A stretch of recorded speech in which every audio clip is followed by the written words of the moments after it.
विवेक एक छोटे से गांव में रहता था जहां अधिकांश लोग खेती करते थे।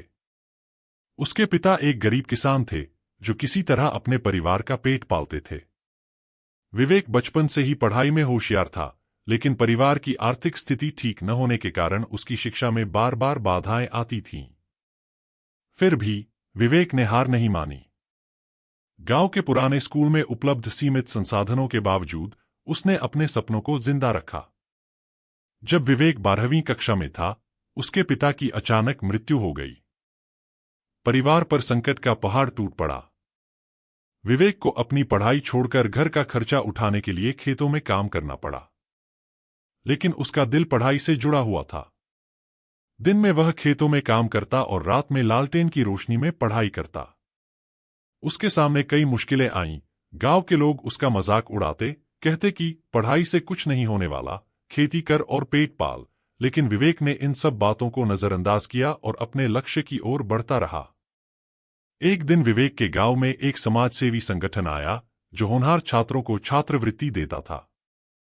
विवेक ने भी अपनी किस्मत आजमाई और कड़ी मेहनत से उस छात्रवृत्ति को जीत लिया। यह उसके जीवन का टर्निंग पॉइंट था। अब उसके पास शहर में जाकर पढ़ाई करने का मौका था। शहर में आकर उसने कॉलेज में दाखिला लिया और अपनी पढ़ाई में जुट गया। यहां भी उसे कई चुनौतियों का सामना करना पड़ा, पैसों की कमी, शहर का नया माहौल और अकेलापन। लेकिन उसकी लगन ने उसे कमजोर नहीं होने दिया। कड़ी मेहनत और समर्पण के साथ विवेक ने अपनी इंजीनियरिंग की पढ़ाई पूरी की और एक बड़ी कंपनी में नौकरी हासिल की। यह उसकी पहली जीत थी। उसने अपने गांव और परिवार के लिए एक नया मकान बनवाया और अपने छोटे भाई बहनों की पढ़ाई का खर्चा उठाया।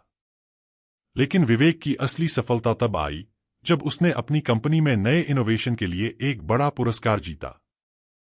उसकी इस उपलब्धि ने न सिर्फ उसे बल्कि उसके गांव के अन्य युवाओं को भी प्रेरणा दी। आज विवेक न केवल अपने परिवार का सहारा है, बल्कि अपने गांव के बच्चों को भी शिक्षा के महत्व के बारे में जागरूक करता है। उसने गांव में एक स्कूल और लाइब्रेरी की स्थापना की जहां बच्चे मुफ्त में शिक्षा प्राप्त कर सकते हैं। उसकी कहानी ने सभी को यह सिखाया कि कठिनाइयों के बावजूद अगर हम मेहनत और हौसले के साथ अपने सपनों का पीछा करें तो कोई भी मंजिल दूर नहीं है।